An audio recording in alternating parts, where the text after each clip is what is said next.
وزیر اعظم کے UAE کے وزٹ کے حوالے سے ہے۔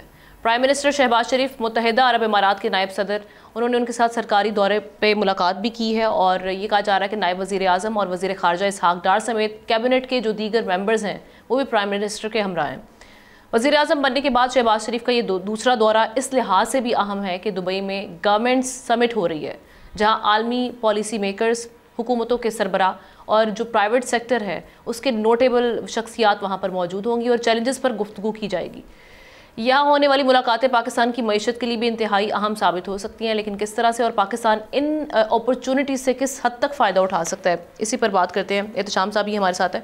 احتشام صاحب، کیسے دیکھ رہے ہیں خاص جو سمٹس ہوتے ہیں یہ کس حد تک سگنیفیکنٹ ہوتے ہیں، سود مند ثابت ہو سکتے ہیں، اور دوسرا پاکستان کے پاس کیا اپرچونیٹیز ہیں؟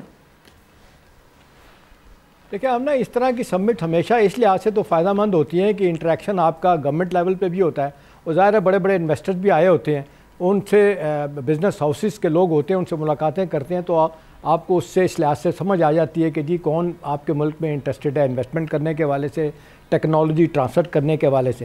لیکن میرا خیال ہے کہ یہ سمٹ تو اپنی جگہ ہے، لیکن مجھے لگتا ہے آمنہ بائیلیٹرلی یہ بہت زیادہ امپورٹنٹ ہے، خاص طور پہ اگر اس کا تناظر دیکھیں گے جو اس وقت اسرائیل اور مڈل ایسٹ میں ہو رہا ہے۔ میری اطلاع یہ ہے کہ اس وقت اب ہیں 3 بڑے پلیئر مڈل ایسٹ کے، جس میں UAE بھی، سعودی عرب بھی اور قطر بھی۔ جس انداز سے امریکہ اپنی بات اسرائیل کے حق میں منوانا چاہ رہا ہے، اب انہیں بھی خطرہ آنا شروع ہو گیا کہ کیا بنے گا۔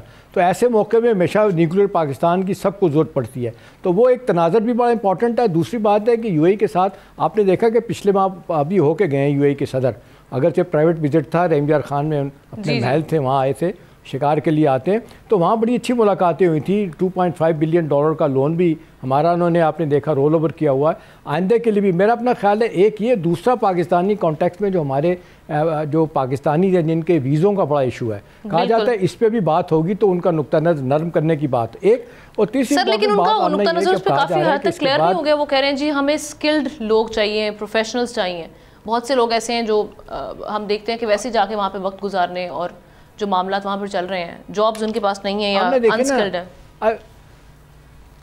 دیکھیں انسکلڈ تو چلے کوئی بات نہیں، ان کو واپس بھیج دیں، نہ لیں، لیکن جس طریقے سے بدنامی ہوتی ہے، اوور اسٹے کر کے لوگ جا رہے ہوتے ہیں، آپ نے دیکھا سعودی عرب کے بعد UAE میں بھی آپ نے دیکھا پلان طریقے سے یہاں سے بیگرز جاتے ہیں، گداگری کرتے ہیں، وہاں جا کے ملک کو بدنام کرتے ہیں۔ یہ بھی وجہ بنی کہ ہمارا انہوں نے ویزا جو رجیم کو زیادہ سخت کر دیا۔ لیکن میرا اپنا خیال ہے پاکستان کے لیے ایک اپرچونٹی تو ہے، اس لحاظ سے کہ انٹریکشن ہوگا، جو گورنمنٹس کے لوگ آئے ہوں گے، سربراہ آئے ہوں گے، اور انویسٹر کے ساتھ انٹریکشن ہوگا۔ دوسری طرف بائیلیٹرلی میرا خیال ہے اس کا بڑا فائدہ ہوگا، کیونکہ UAE چاہتا ہے پاکستان میں، دیکھیں منرل اور زراعت جو ہے نا، 2 انہوں نے آئیڈینٹیفائی کیے ہوئے سیکٹر۔